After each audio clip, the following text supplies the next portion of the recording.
Hello and welcome to Watching Code Office Hours session 81.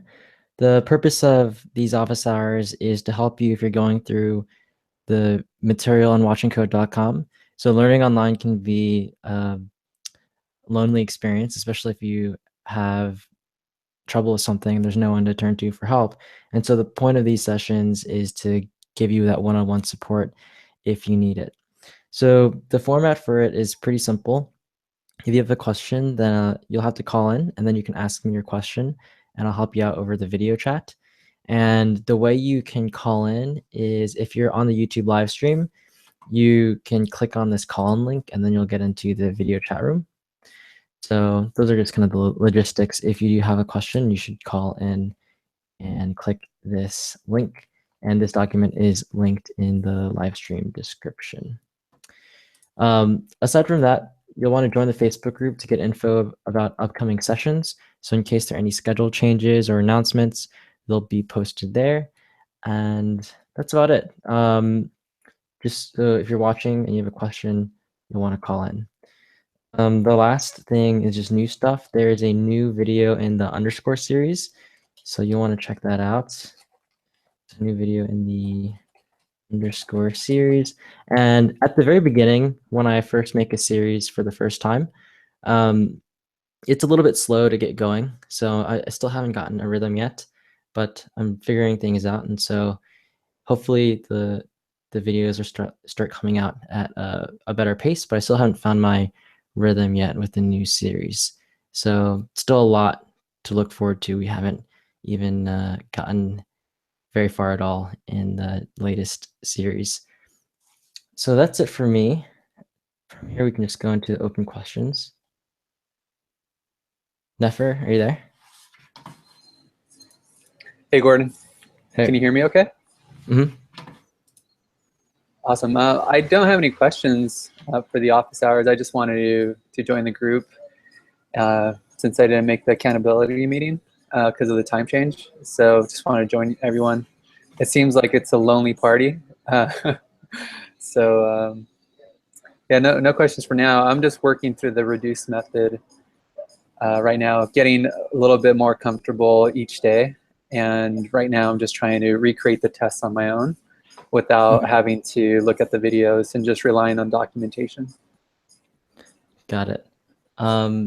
Since this seems like almost like a one-on-one session, I'd be happy to do whatever. So if there's something you want to do. Also, what we could do is I could quiz you and kind of give you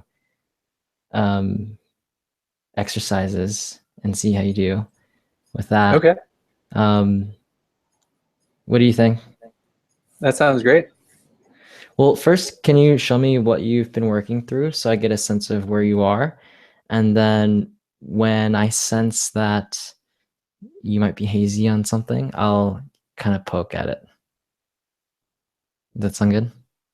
Then Sure. Yeah, so the let's whole do point that. is that afterwards, like I would talk to you again tomorrow, those things that were hazy right now will feel really solid and good.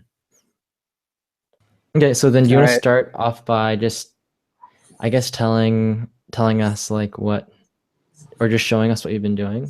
So if you share your screen and kind of walk us let through. me figure out how to share my screen here. And also, I'd be curious to know what has been difficult and like what's been easy. Kind of a sense for like what you feel like the learning curve is with different aspects of what you're going through right now. Yeah, I think before I jump into the code, the part that was the hardest, I think, is deciphering the docs and then translating it into test cases written in plain English. I thought that exercise was it's probably the hardest, just because the MDM docs can be cryptic at times and not very straightforward. So I think that's probably the most challenging part. And then the next challenging part is just kind of testing my assumptions by just kind of going through the debugger and applying some of those. Question while we're waiting for Nefer. Well, I just finished the course. Which and be specific? What do you mean by that? Finished the practical JavaScript one. So Okay. it's a free course. Yep. The question I had was towards the end when you were explaining about this. Mm-hmm. We were like defining what this was for, the apply and the call functions. Mm-hmm. And I saw what you're doing, but I guess I just didn't quite understand, like, why would we, like you said, it was about control, but I guess I didn't see, like, I haven't seen yet why we need to do that at the moment. I see. Okay, we'll get to you, and we'll see if Nefer can answer your question. Okay. Nefer, you there? Yeah, I'm here. I missed. And how do you say your name? Is it question. Nam? Is that right? Yeah. Okay. All right. So Nefer, show us what you've been working through. Sure. Let me share my screen.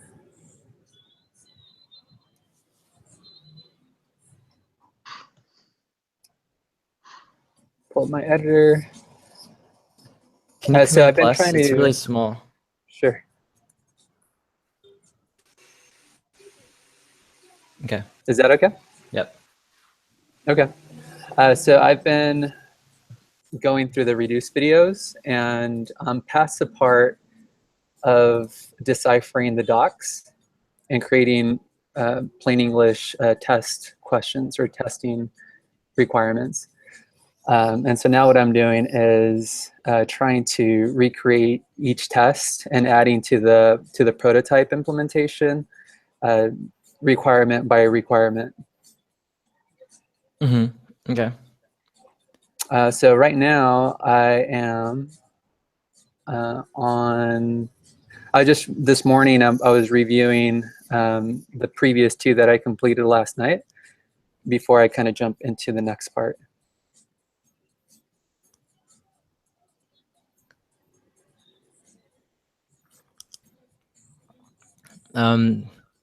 So first, you shouldn't number the tests like that.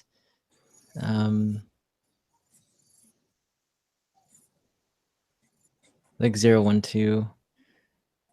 So if initial value callback should run array length times. If initial value accumulator should start with initial value. If initial value current value should start with.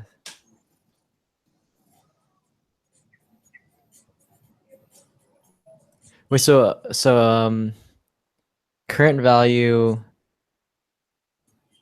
is B, right? Like in the, okay, I see. Yeah, accumulator current value. Okay. If initial value current value should start with. Okay. How have things, the first 3 tests, been so far? They passed. So in doing it, sometimes I'm not confident if it's actually correct or not. So what I'm doing is I'm just kind of, if it fails, if I change a different value in this equality method, and that seems to give me more confidence that I actually created the right test and got the right output. What do you mean by that? Can you? So for instance, if I'm just going to minimize this a little bit.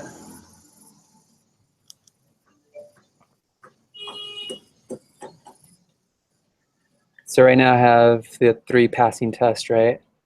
And if I go to the first test and change this value to say 4, save it, and then refresh, I have a debugger in here.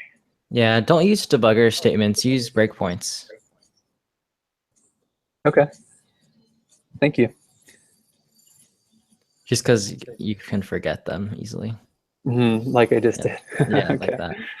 All right, thanks, Gordon. Yeah, so this is kind of how I test for a fail scenario, Hmm.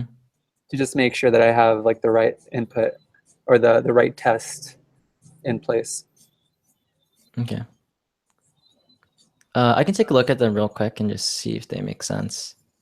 Okay. Can you Sure. Let me. expand the editor? Sure.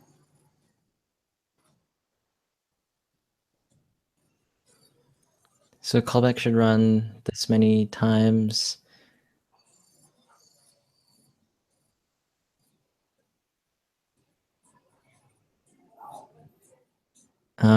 This is nitpicky, but I don't like the variable name because it communicates that it should run 0 times now, Hmm. right? It's Okay. not, it doesn't actually, So it's would you do actually that? confusing. It's more like the number of times callback has run, right? It's just the fact that will be, it's just an observation, right? So Mhm. I think in my video I had number of times callback has run. At the beginning it's 0, and later it's some other number, right? And you're trying to make sure that it is equal to, so 3 is actually the number of times callback should run. Or 3 is number 3 is callback should run this many times. Do you see what I mean? So the naming is not It's not. it's not It's not great. accurate. Yeah, it's not accurate. Got it. Okay. It's not should run, it's has run, Has run. right? Because it is 0 now, and then later you want to assert that the number of times it's run is 3. Got it. No, that's great. Thanks for that. I appreciate the feedback. Okay, so it's 0, and then it has an initial value. Okay, that looks good. The second one, and remove the 0 dot in the numbering in the test description. Oh, right. Can you remove those? Yeah, I'll go ahead and. It's not a great idea to do that because you move around the test really often, and then it becomes quite annoying. Hmm. So you I want to found that. reduce the cost to moving things around because you're gonna move things around. Got it. That makes sense. And when I went through the video the first time, I had a hard time um, trying to map back the test from the console to the test within the editor. That's why I did that. But no, I see where you're saying that these tests are going to move around, so it doesn't Yep. make sense. Okay, so the second one, if initial value, accumulator should start with initial value. If initial value. So initial value is 1, accumulator.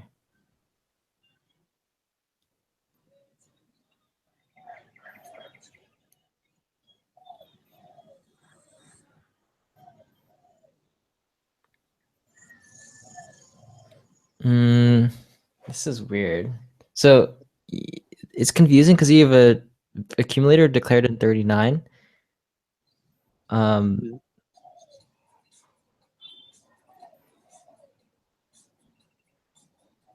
Yeah, this code is not running the way you think it is. Because I'm defining the accumulator up here.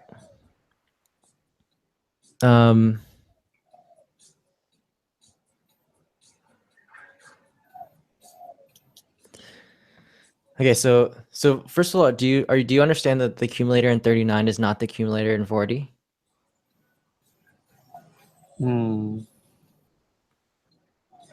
Yeah, I could see that now. I didn't before.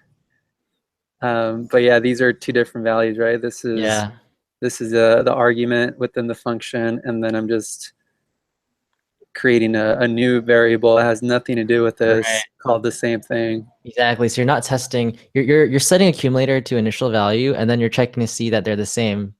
But of course they'll be the same. You've set them to the same thing, Right. right? So you're not really testing what you For think. that accumulator argument. Yeah. Huh. Okay. So, first of all, does it make sense? Yeah, that makes sense. That makes sense, and that's probably why it came back, why the test came back as okay. So how would you given what you know now, how would you modify it if you want to fix this?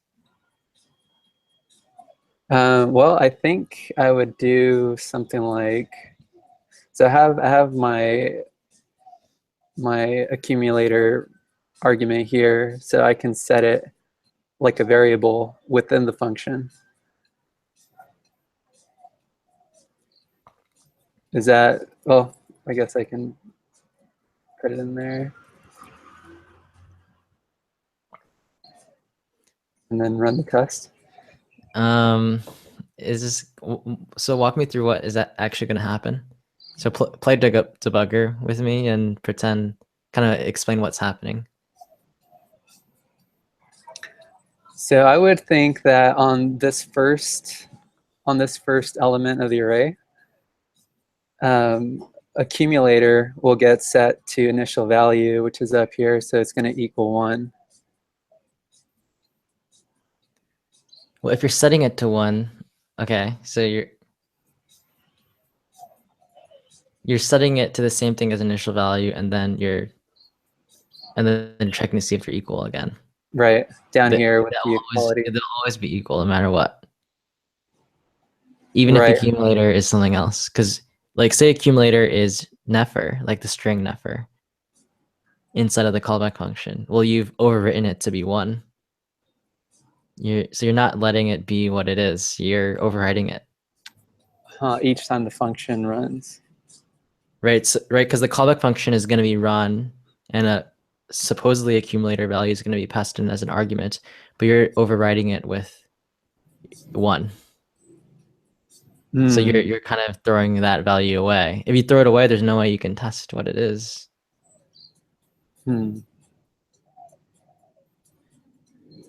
Right, I see what you're saying. I think so. I can see that being certainly true if I had more than one element in the array.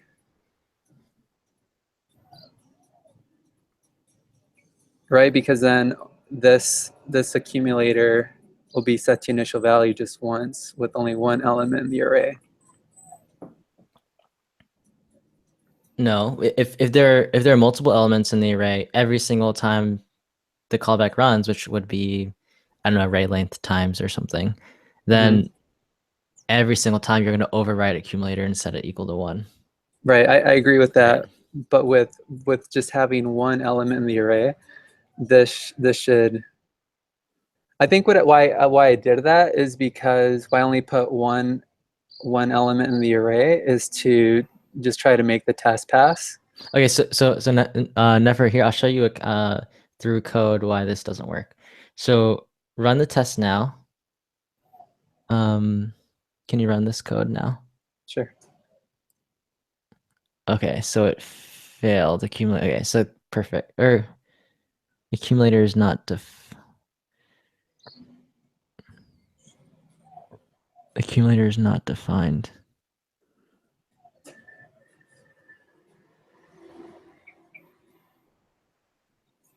Oh, okay, so do you know, first of all, do you know what the problem is here?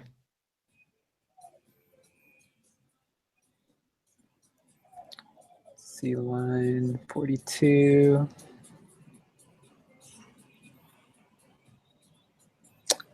I'm not sure right off the top of my head. I would think it's because of my function up here. No, the problem is to do with your tests. So accumulator is not defined outside of the function. The accumulator variable is only visible inside of this function, inside of the callback function. Got it. You can't see it outside. Right. So you're in line 42. You're looking for accumulator which doesn't exist, and you're trying to compare it to 1. So it's going to throw a reference error because it doesn't know what you're talking about. So I need to put that within the function. Try it.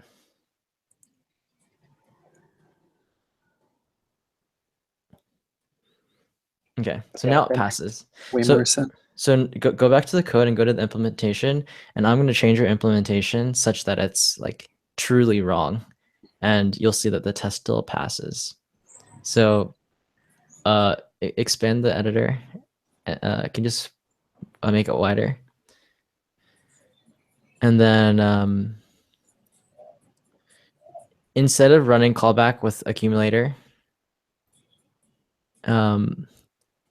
pass in the string Gordon.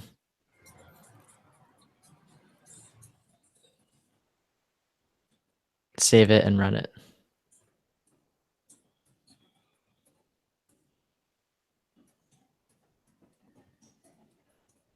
See, it still passes. That's not right. So right now you have a test that is giving you a false positive. Mm-hmm. Or I always forget the terminology, but it's Right, I know what you mean. it's telling you it's right, but it's not. It's inaccurate. It's wrong. Mhm. Do you see that? Yeah, I see that. Yeah. So now it should be really clear that while your code's really wrong, but your test is so either too lenient or just totally wrong. Mm-hmm. And then if you had tests like this, then you would have really a sense of false confidence that things are Right, correct, right. which is worse than no tests, I think, because it makes you unjustifiably confident, which is Mhm. worse than doubt. Yeah, I agree. You want to run the debugger? Sure. Can you put a breakpoint? So put a breakpoint where you think you should put a breakpoint. The point at which you'll get the most information. Just as if you're doing this on your own. How would you do it? If I were to put a breakpoint in here, I think I would just go in here. Let me expand this a little bit more.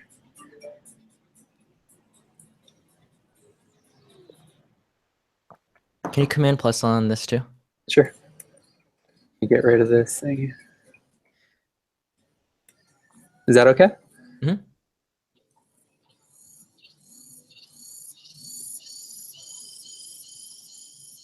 I would put the breakpoint here.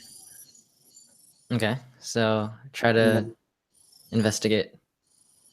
So investigate and then use me as a resource, and I'll kind of try to help you, but I won't tell you the answer. I'll okay. give you hints. Okay. So you get I'll, unlimited hints, but no direct answers. got it. Okay. I'll mute my mic because it seems like you're going to go over to Nam's question. Or are we going No, to do this? let's stick with this. Okay. All right. All right. So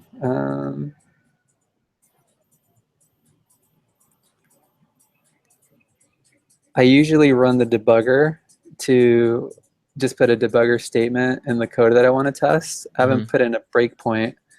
So I suppose I'll just refresh it. Okay, there we go. And step through it.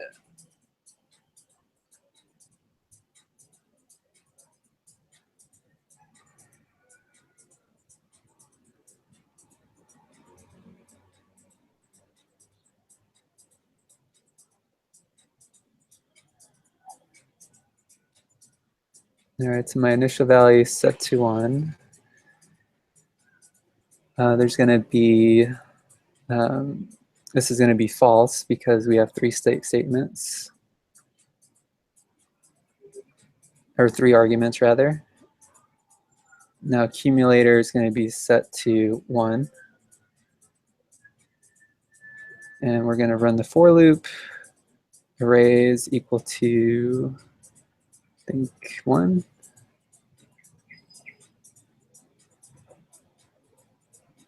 Okay, so now we're going to run the callback and set Gordon as the accumulator. Okay.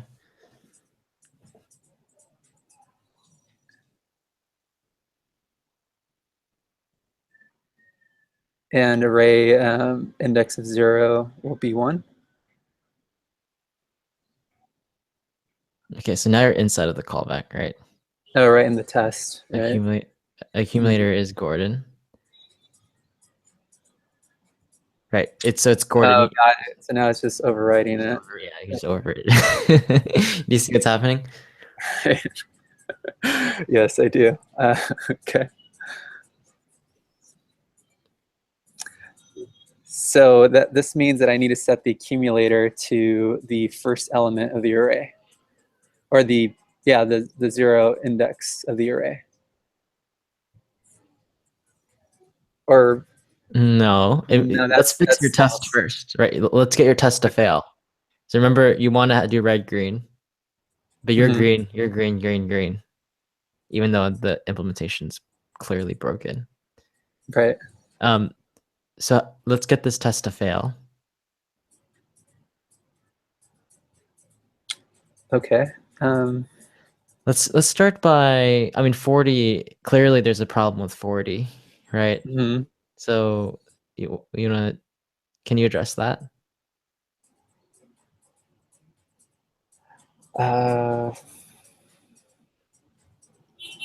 So accumulator should be set to. Remember, it's Gordon right now. So if it is Gordon and Gordon is not equal to 1, so it should fail, right? We shouldn't at the minimum, we should never overwrite a value that we want to test. So how do you fix that? Well, we would just get rid of this and set it to something else. Overwrite it with something else? The accumulator?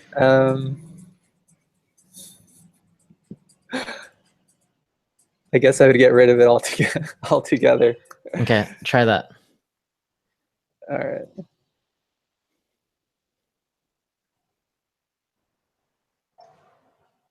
Now run the code. So delete 40 so that there's not an empty space. Okay. And go back to your implementation, scroll up, and format your for loop correctly. The body of a for loop should be indented. Ah, yes. The close of the for loop should be at the same level as the start. Is that right? That's no. Correct. That should be at the same. Yeah.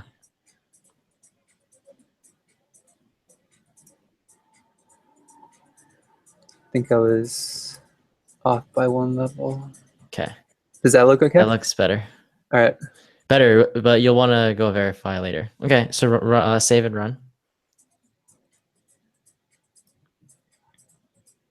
Just play it through to see if it fails or not. Go to the console. Okay, at least your test appears to work now. Gordon is not 1. Okay. All right, so now you have it red, which is good. So now go ahead and fix so you have it red. Now change the source so that it passes.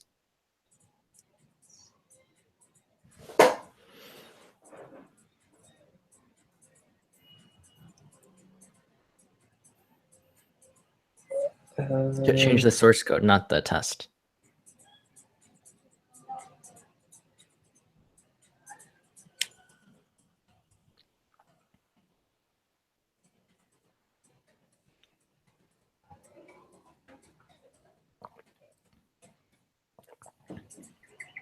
Okay, that looks better.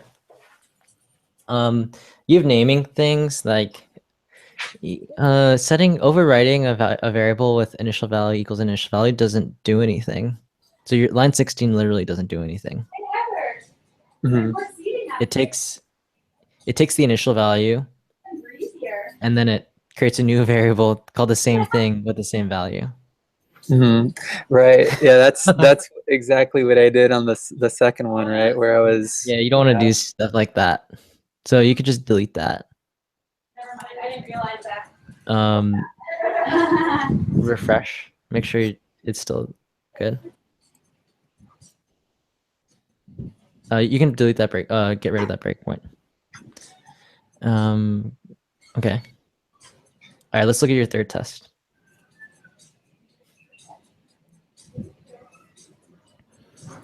If initial value, current value should start with the first element. So you have 1, 2, 3, and then you're checking that current.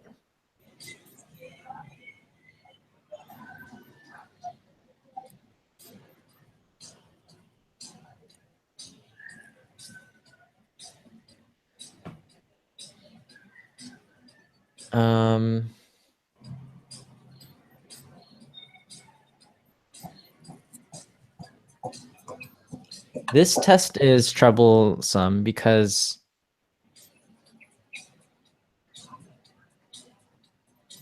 now for how many times is the callback function going to run?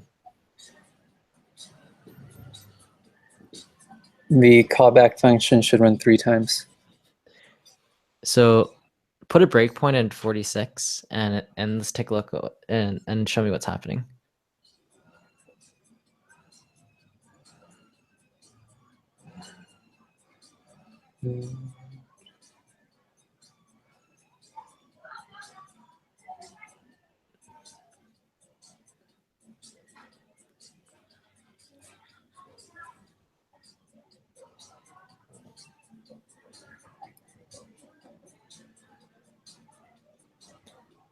Okay, so this is the first time it's running, right? Mhm. And accumulator is 0, current value is 1. Okay, just hit play again and it'll go to the second time. See the problem? So now you're running it again where undefined is equal to current value. Where you're checking to see if undefined is equal to 1. Oh no, you're checking to see if undefined is equal to, yeah, undefined is equal to, oh wait, current value. If initial value, current value should start with array 0. So hover over my array 0.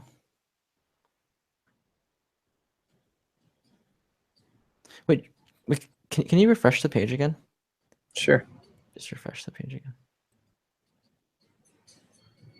Or just hit play and then refresh. Play, play, play, play.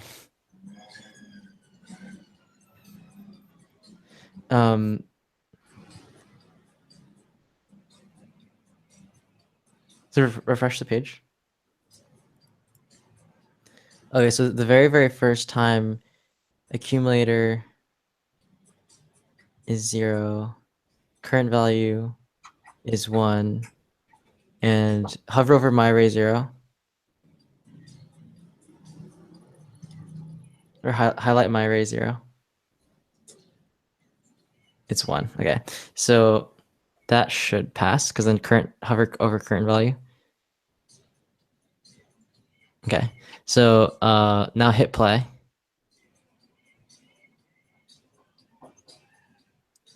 So the second time, hover over current value in my array 0.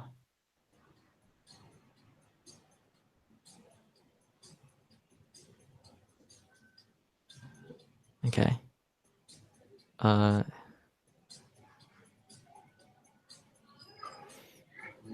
Yeah, I guess this is okay, but the problem is, the problem with this Nefer is that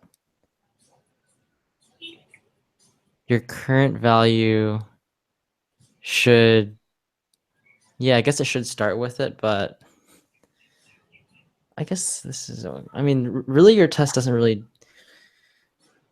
I think the problem with this test is you're giving people the illusion that it works on something with 3 elements when it doesn't.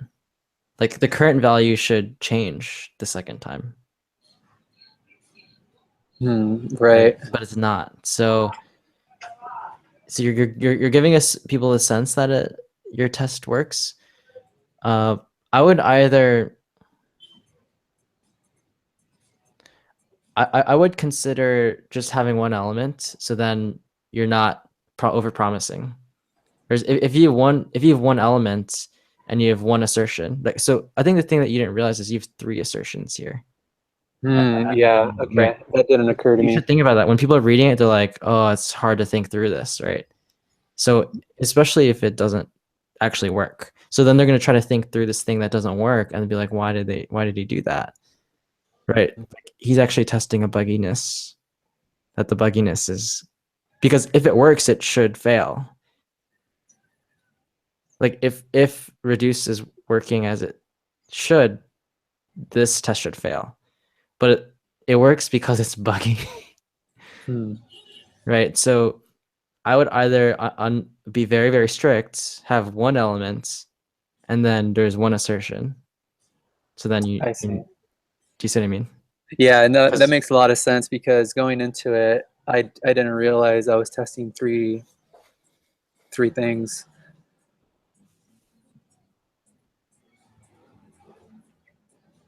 Yeah. Well, that's something to think about. So when you have even a short amount of code like this, like, and I honestly I can't even tell how many times the callback runs. I'd have to count them.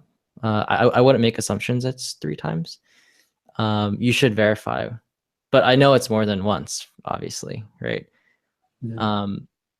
So think about that. Think about what that communicates, because if you run 3 assertions and they pass, people think that it makes sense, right? But if it doesn't, then you're almost enforcing a wrongness, which is not, you don't want that. Right, that's counterproductive. It's counterproductive. Yeah. Okay, no, that's Yeah. great. Thanks for the feedback. I'll go ahead and make that change and then rerun it. Okay. Yeah, cool. Well, I thought that was a good exercise. What did you think? Did you Well, feel like being called to the front of the classroom and having to whiteboard things out is always constructive, in my opinion, even though you're kind of in the hot seat. But I think it's worth it. It's worth the the pain of having to kind of work through it. But no, I found it very valuable. Okay, cool. Well, keep it up and try to bring this level of granularity to the rest of the exercise. Okay. Yeah, and I think it's just things to look out for is that you're not testing what you think you're testing. Like, you literally are not testing it at all.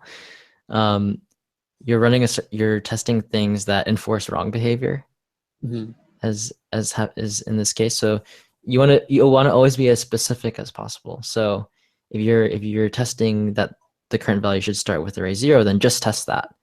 Don't run an additional 3 assertions or 2 assertions that you're not sure about. Because then whenever someone reads that code, then they're thinking they have to think through that too and get confused. Right? Yeah, that's a huge takeaway. So you want it to be as specific as possible and as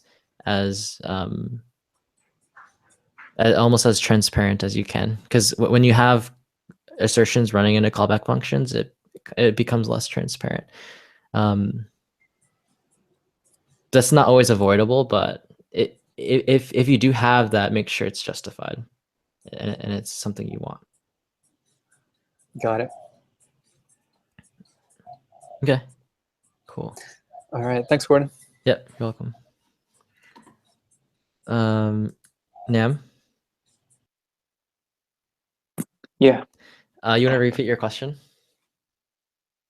Well, I just finished the was it the practical JavaScript class, and the only thing that I really had a question on was I think it was like the last couple of lectures where we talk about defining what this is in a function, and I see what you're doing in, you know, like in setting that this, but I just wasn't sure, like, I guess, how does it apply, or what when should we use it? I mean, maybe I'll see it as I, Mhm. you know, when I take the later classes, Yeah. but You'll definitely see it later. Nefer, do you have the code from for each where we have the configurable this?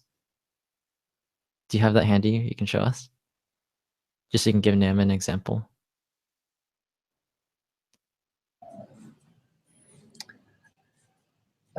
Is it from? Are you referring to the to do jQuery? No, the testing series. Remember Oh, the sure. Yeah. testing Let me pull it up. we used, I think, bind a bunch of times, or in almost every single one, right?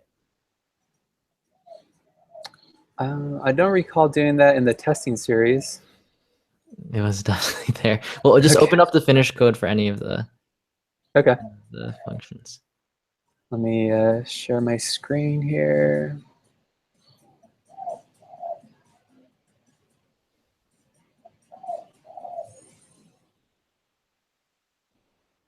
But do you have the completed reduce HTML?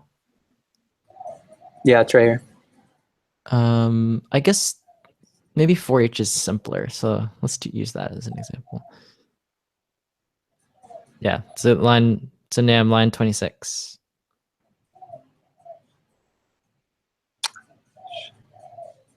Wait, Nefer, can you go back? Can you highlight line 26?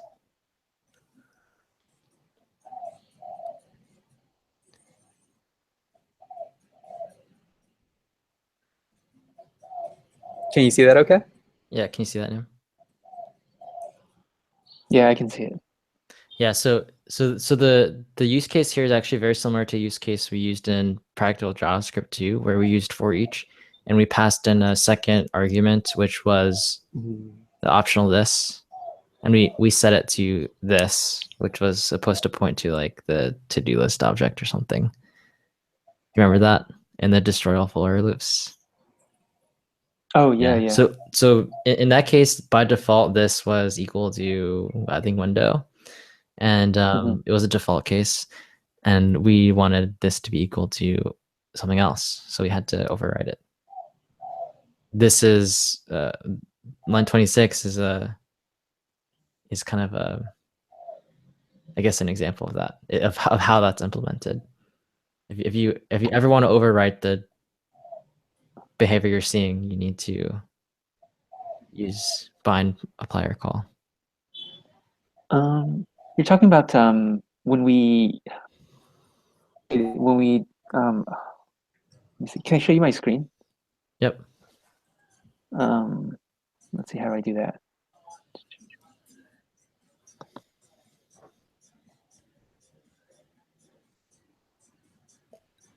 Here we go. Okay. So I think you're talking about this line of code, right? When we had to set the this. Yep. You see that? Yeah. Okay. So by default, inside of the function that starts in 78 and goes till 92, by default, this is what? It was display or view. Can you show me? Can you show me what it is? By running it. Yep. Okay. So we still go back and I guess, yeah, take that out. Take this part out. And now hit show live. Okay, so now look at what this value is without. Well, you need to add a breakpoint. So go to sources. Just go to sources and the other tab. Okay. And then breakpoint here. Where is it? Can you make it bigger? I can't see where we are.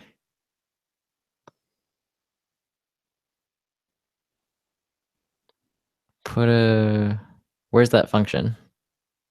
I think it was line 92. Okay, then put a breakpoint.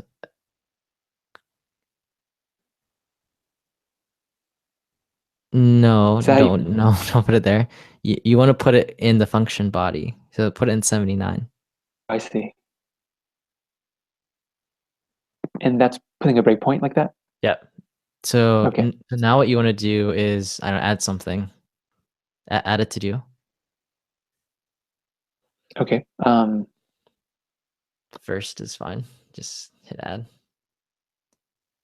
Okay. And then on the left, this is, I mean, on the right side, look at this. What is it equal Okay. to? Yeah, oh, the window. So what case is this? This in is the cheat sheet? yeah, just the case one, the regular case. Yep. Exactly. Okay. Okay, so this is we use, do we use this in the, I thought we used this inside of the callback function. Is this code different than the code I wrote? It shouldn't be. I followed it pretty close. Okay. Well, anyway, I think based on what I remember, Nefer and Adil, correct me if I'm wrong, but I thought we used this. And that's why I wanted to override it, because we wanted this to point to, I believe it was the app object or something. I can't remember. Oh, it's right there in 90, right? So Yeah. we want to access create delete button, which is on the Mhm. view, right? Mhm. Is it? Right. I don't remember. Create delete I think button it's is on view. Yeah. So we wanted this not be window, but to be the view object. right. So right now it should not work. So if you hit play, Yeah. it'll Mhm. break. So in this case, what for each needs to do is it needs to override the default behavior. And that kind of gives you a sense of like an example where you want to override the default behavior. So Okay. the reason I think bind, apply, and call are confusing to people is because they want an example of like, oh, these are the 5 times you use it, but that list doesn't exist. Mhm. It's really anytime you want to override what you have. So anytime you're unhappy with this and you want it to be Okay. something else. So that's a Okay. very broad use case, and so it Okay. doesn't fit neatly into like 3 I rules or see. anything. So optionally, we could have, instead of adding this here, we could have done like create like a new variable binded bind the this of append child. No. So Mhm. remember, we want to change this value inside of this callback function. So Okay. you could bind the callback function to the view object. So I guess I can show you how to do that. So copy. So basically, this is confusing, but I guess it is doable. In line 92, write dot after the squiggly bracket, Mhm. write dot bind this.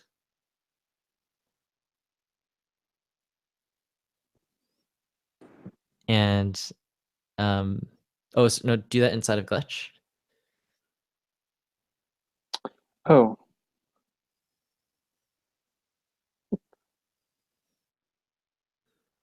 Dot bind this. And then yeah, show. okay. And then go to the sources, make sure that the code updated. Okay. And then add something.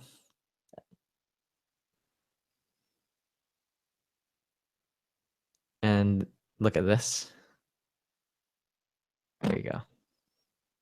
So you could do that. Hmm. So Is that confusing? no, not too bad. But then when I look at the object, it shouldn't say something like view, or because I only know that's view because I see the methods are Yep. from view. It won't give you the variable name because you could have a bunch of variables that point to this. Hmm. Oh, okay, objects, okay. right? So like it doesn't know. So like this is literally a memory address, Okay. right? So it doesn't it's like a house. So you could have a bunch of nicknames for the same house, but Mhm. JavaScript just shows you that house. Oh, I'm yeah. I, I'm referring to things from, I forgot, it was like version 4-ish area, the house analogy. Yeah.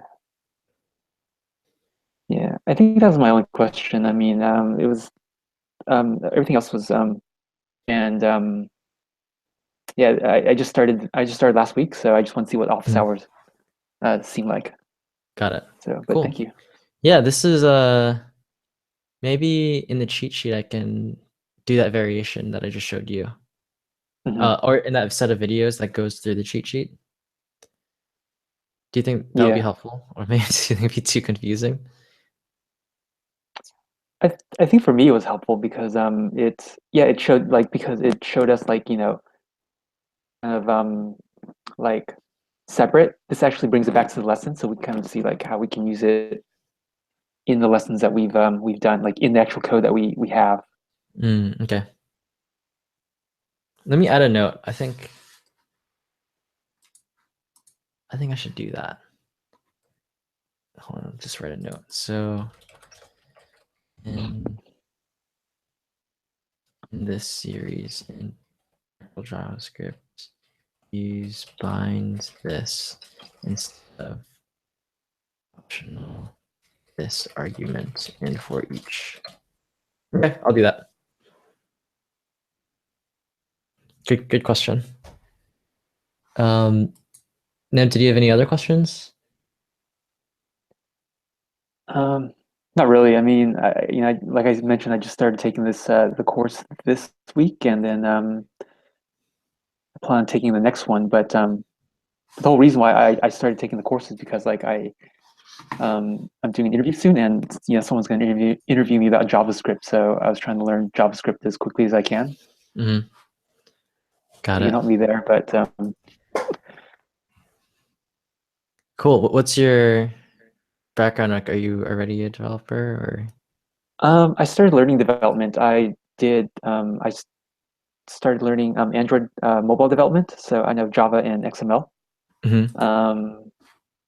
But I've also been looking into learning JavaScript because of React Native applications using that, and Got it. yeah, Got it. Cool. Yeah, a lot of mobile developers now are using JavaScript, which is kind of weird, but yeah.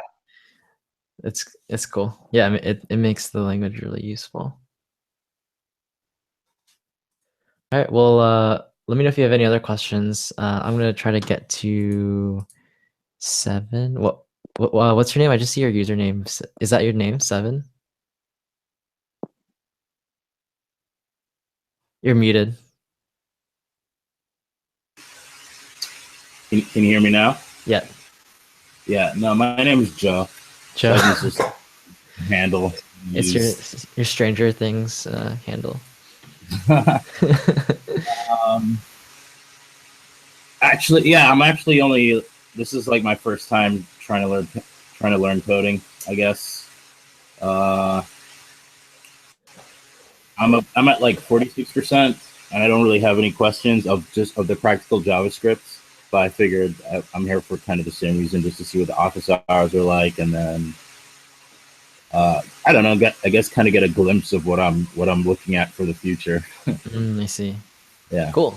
Awesome. Well, how's your experience?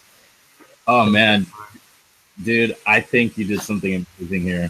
You really did. Like you really condensed it. The videos are short, so it's like 2 minutes, 5 minutes, 6 minutes, 2 minutes, 3 minutes, and before you know it, like you understand what an array is, an object. Like I don't know, you did a really good job of like just condensing it and making it really concise. So I'm really happy to see that someone did it because I mean I've looked at coding books, but I never like you kind of like I was late because I was watching the preview from the practical JavaScript course, where you're talking about how the things not like what not to do when you're learning, and you talk about your whole journey through trying to learn, and you kind of like sound like you were banging your head on it for a while, before you got to it. And I didn't do that. Like I read, like I picked up HTML, I would go through an HTML book, and then I'd feel like I read all this stuff and I understood it, but I can't do anything with it. So I kind of just put it down and did other stuff. Yeah. But You're smarter than I was. maybe. But I don't know, man. I'm glad you really. I'm really happy to like be here and be kind of like involved in you. I mean, it's just awesome. Like I saw that you're doing that tutoring, and I mean, it sounds like you made that website. I think it was Mentor Tab. Yeah.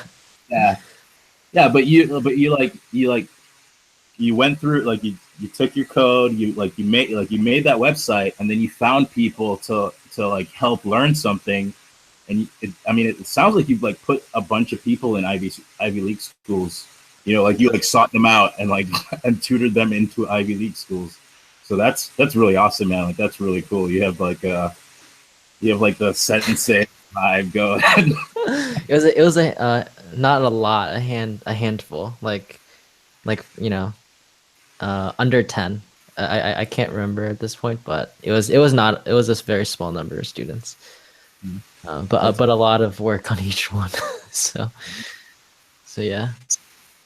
But yeah, it was I think that experience in retrospect is interesting just because that's where I learned how to teach. Teaching the SAT. So the thing I was teaching when I was helping, doing volunteering and helping kids get into college is the SAT, and then helping them with essays. And it's really interesting just because those two things are really different. But what's really great about the SAT is that you have just this quality control that, they get the score, they don't. So I think for them to all have really high scores helped my confidence a lot as a teacher, because I think when you're teaching creative writing or something, it's really hard to have this objective, like they got better or not. It's like it's just very hard to measure, and so you're not sure where you're at. So I think for me as a teacher, it was a really great experience, and high school students are even more frustrating than high school students are pretty frustrating. So just getting patience and little things like that was good. Yeah, cool. Yeah, Awesome. I don't know. I'm older now than when I was really interested in computer science, but I'm not gonna lie, man. Like when I was younger, I just really didn't have the focus. Like I didn't, like I wasn't studious. Like I would basically involve myself with a subject long enough to understand that I could do it, and then just put any extra work off for as long as possible. So it sounds like I was like the opposite of what you were, because you kind of like just went for it, kept going. So that's pretty cool. Cool. Awesome. Well, Joe, it's good to meet you. I'm glad that you like this stuff.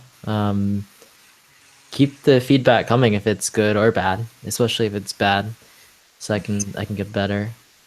Don't get too attached to the short videos. Okay. There's some long ones in the more advanced stuff. I really struggled to.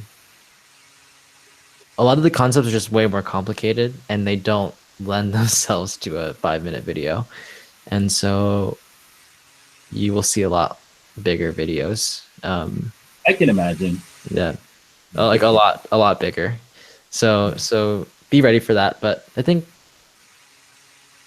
looking back on it, like Nefer is going through one of the longest videos, probably the longest one right now, and I think a lot of these things that I've taught and the way I've taught them they've never been, the way I've been doing it has never been done before.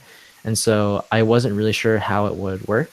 But now, having done it once and looking back, like in retrospect, I can see ways like, oh man, I could have I could have done that a little bit better, and also from feedback from other students. So I think when I go through and try to do a revision of a lot of the videos, I will add some of that polish that didn't get in there the first time around.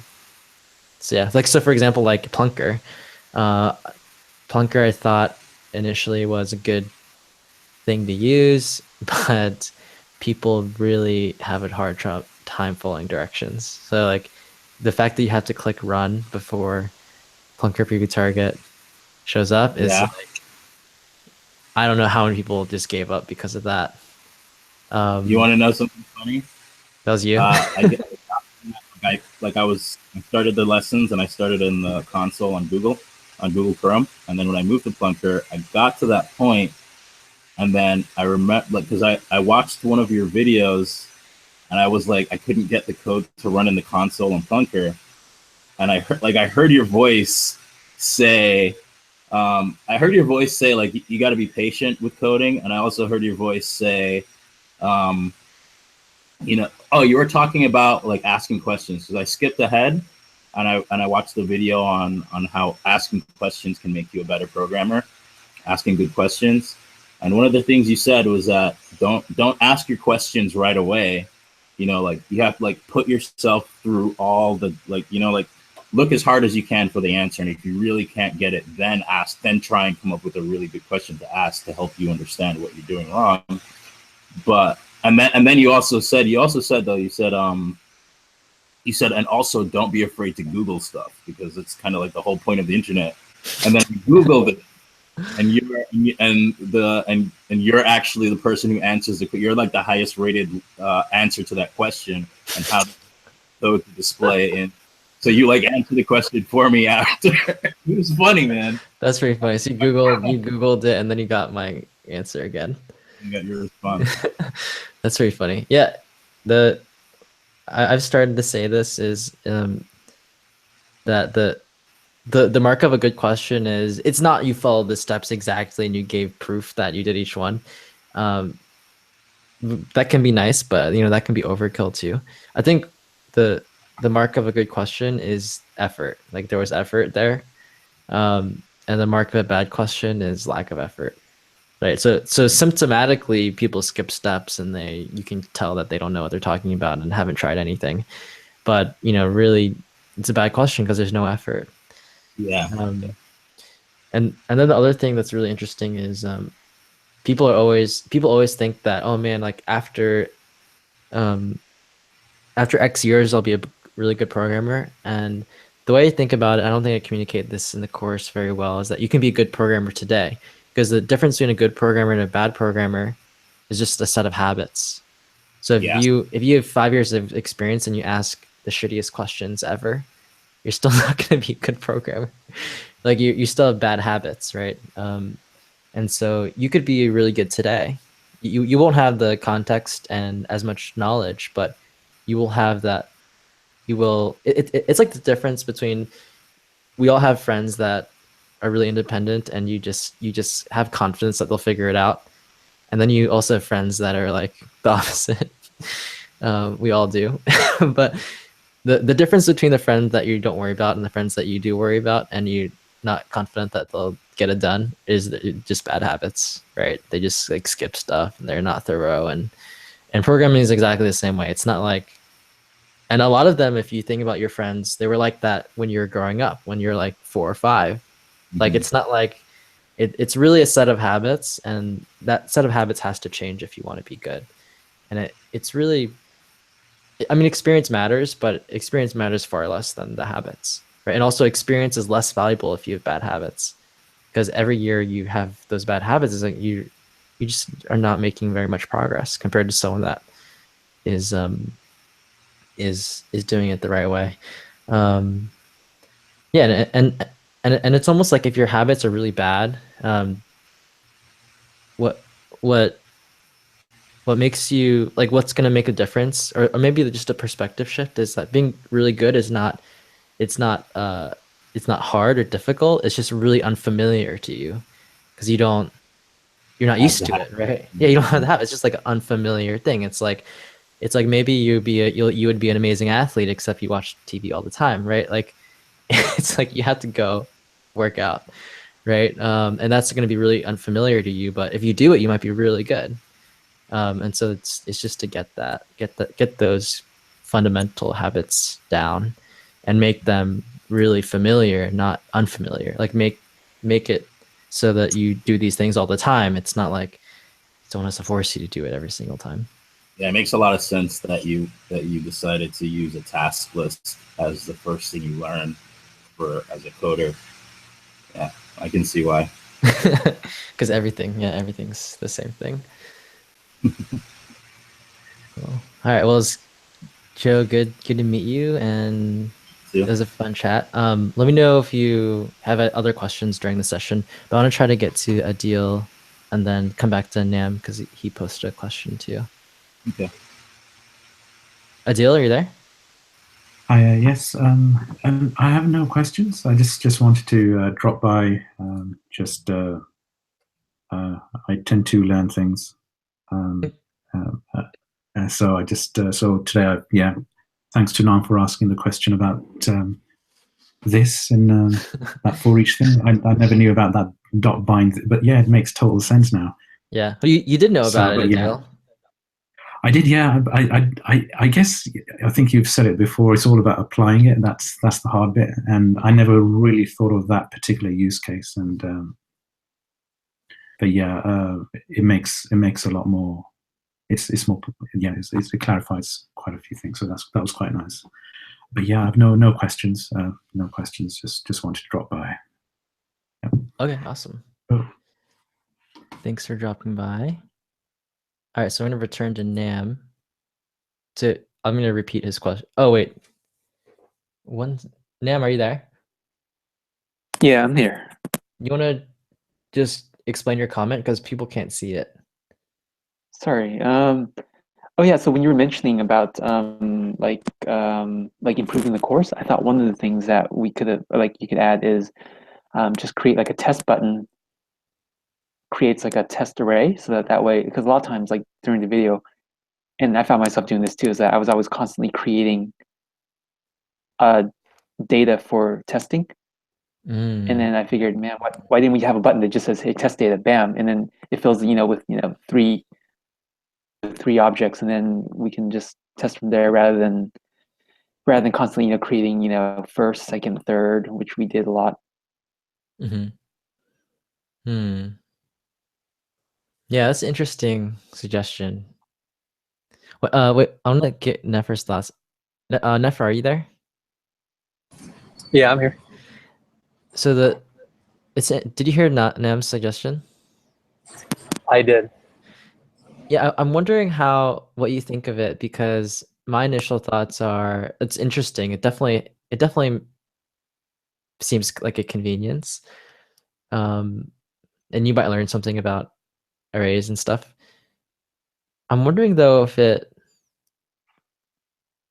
I feel like it veers too much into testing, which is a separate topic. But it only does it like halfway, where it's like, and I don't know.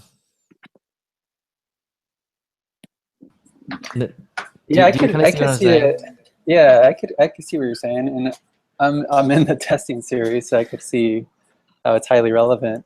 Another benefit that I see is that it's for beginner students, the repetition could help just to get familiar with the syntax and just kind of writing things out in the console.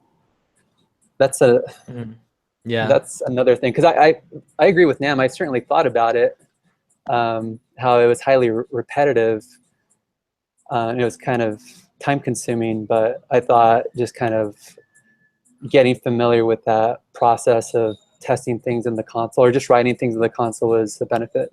Right. There's almost like, Nam, there's almost this thing where it's like, for example, if you had basically wrote a function that added 3 things, you lose the data that you get when you add the first one, the second one, the third one.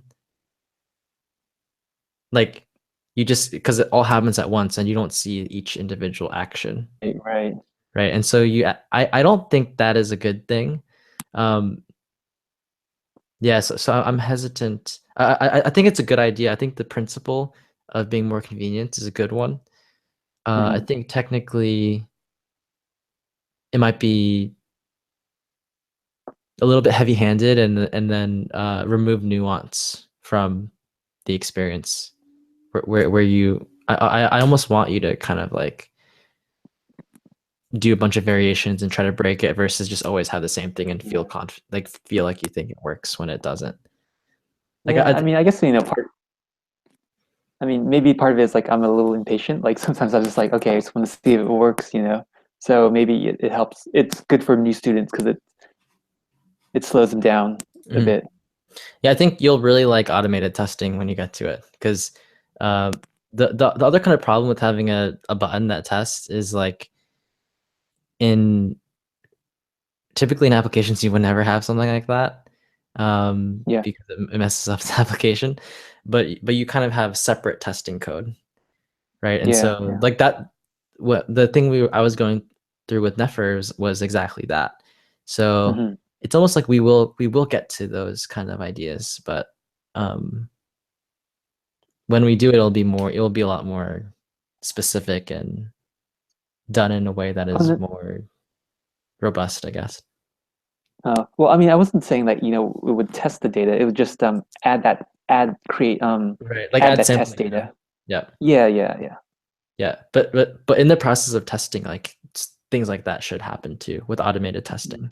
Like so with automated testing, you could actually test a lot of different scenarios. Like you add one thing, you add three things, you add one thing, you delete it. You add three things, delete the middle one, you delete the last one, you delete the first one. Like you edit, you change it, you swap them. Like you would probably have all these different test cases, and then you'd obviously seed the data as well. But yeah, I'll think about it. It's definitely an interesting idea. I think it's not straightforward like how to do that well. But yeah, thank you for that. Okay, no worries. All right, so I will really quickly check to see if there are any questions on YouTube or anything. Hey, Morton. Let me check Facebook.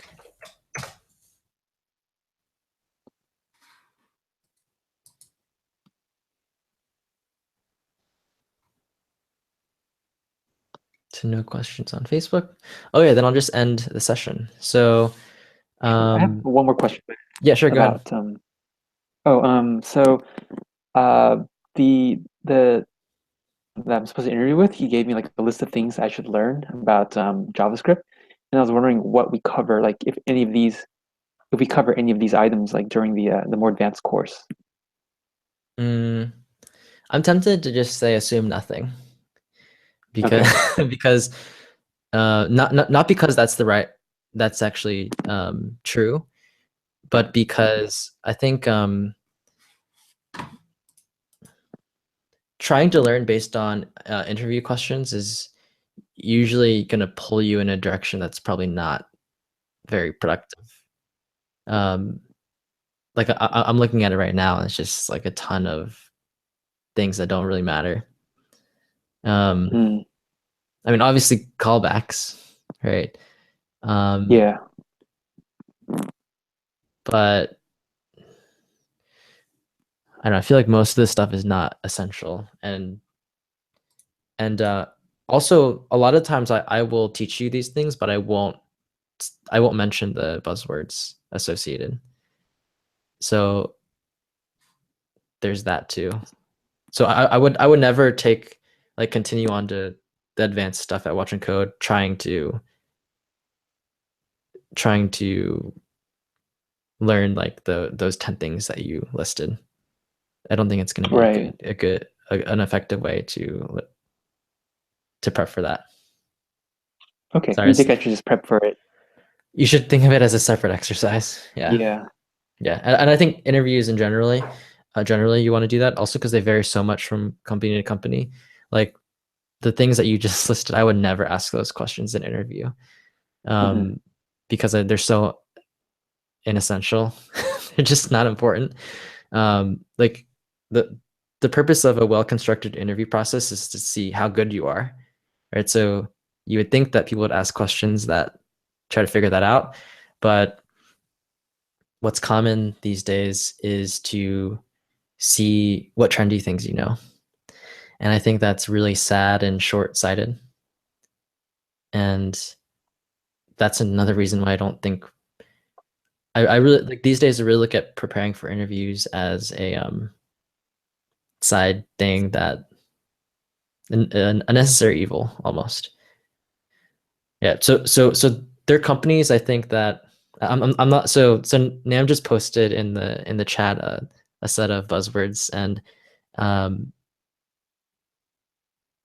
I know people ask about these kinds of things, so it's not uncommon. But I feel like there's so there's such a gap between like things that are really important and then the things that you might be asking in an interview, especially companies that are trying to ask you really trendy things. So for example, like there are companies that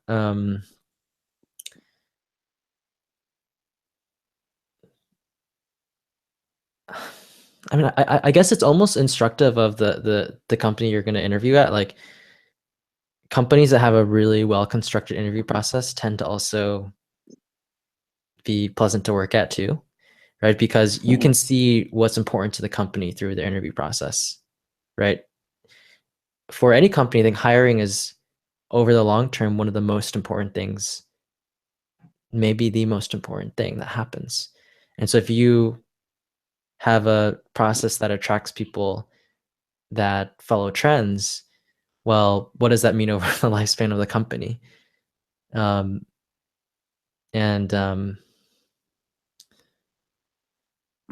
know, that should kind of inform you about what kind of place it is, and even whether, you know, it's not, when you interview for a place, it's not just a one-way street. Like, do you want to work there? You should answer Yeah. that question too. So I think that the trendy interviewing is really common these days. The other thing that's really common is the copy Microsoft interviewing, which is like Google. So like Microsoft started asking like algorithms questions, and then Google copied them, and then every startup copied Google, right? And so that's another very common way of interviewing too. They basically ask you questions that you learn in your first 2 semesters of a computer science undergraduate degree, which made sense at the time when you know, most of the people that you might interview were computer science graduates. But when that's no longer the case, like it may not make sense to do that anymore. But people are slow to change and don't do the best thing usually. So that's why for me, I almost actively ignore that stuff. Does that make sense? So Yeah. Yeah. I mean, I guess I haven't done too many tech interviews, so it's like I don't know what they mean when they give me a list of these words. You know, like how much I should know, knowledge should go into these items. So, but yeah, it's interesting. Like you said, you know, it's kind of the interview process also tells you a little bit about the company, Mhm. and because yeah, you want to know if you're a good fit for the company, and if the company is a good fit for you as well. Yeah, here's a tweet I love to share because it's so antithetical to all the bullshit we see. Steam, I don't know if have you heard of Steam, the games Yeah, company? I mean, it's a huge company, course. probably the leader in that space. I mean, they you can see kind of the ancient stuff that they use, like jQuery 1.8. I think they're on like the latest version of jQuery. I don't even know what it is. It's 2 or 3. The latest is 3.21, right? So Yeah. they're in 1.8. They don't minify their stuff. They don't use a single page application. They don't use a framework, and they're doing fine. Mhm. And what's interesting is their job description is kind of as boring as their tech. And even today, so This was in 2015. Steam today, it's still the same way. So if you page source and you look at their jQuery, it's still 1.83. So yeah, not like, I think, and maybe Steam is an extreme example too. Like it's extreme in the other way. I think they're even more. I think a lot of people think I'm extreme. I think Steam is more extreme than me, right? So like they're variants of extreme, but people that share my view and like Steam's view are quite rare. They're not that popular. So I think you get the sense that everyone is like the opposite of this, but there are a lot of companies like this, and there are a lot of companies that think like me too. But for some reason they're quiet, or it's not popular. It's not a sexy opinion, so then it's not repeated as often, right? Because it's boring. Yeah. Like what kind of blog posts are you going to write about this? There's nothing to write. There's nothing new to write about. And so as a, if you just look at the popular blog posts, you're not going to see stable stuff. You're going to see new stuff. And then you get this really skewed view of reality that everything is like brand new and people only use the latest stuff, which is not true. Yeah. At all. Like, and it's the same reason I don't teach ES6. Right. So for example, one of the things in the list of things you listed is complete use of ES6 principles as something supposedly they're going to interview you on. But the complete use of ES6 principles requires complete understanding of ES5. Right. It's very short-sighted. It's very short-sighted. Like, it's a very short-sighted view. Like the people that know ES6 the best know ES5 really, really well. Because a lot of ES6 people, a lot of ES6 is conveniences on ES5. So how can you understand it without understanding what the shortcut is? Like it's literally just a shortcut on top of something. So if you only understand the shortcut, you don't really understand what's happening. So it's like, it's really stupid. I find all this stuff like so dumb. It's so frustrating to see this. I know, but at the same time, it's like, well, I know, I hear you, but then it's like I also have to learn this somehow within the next week. So yeah. Anyways, it's been fun learning JavaScript. It's I've been meaning to do it for a while now, and this kind of forced me to start it sooner rather than later. Got it.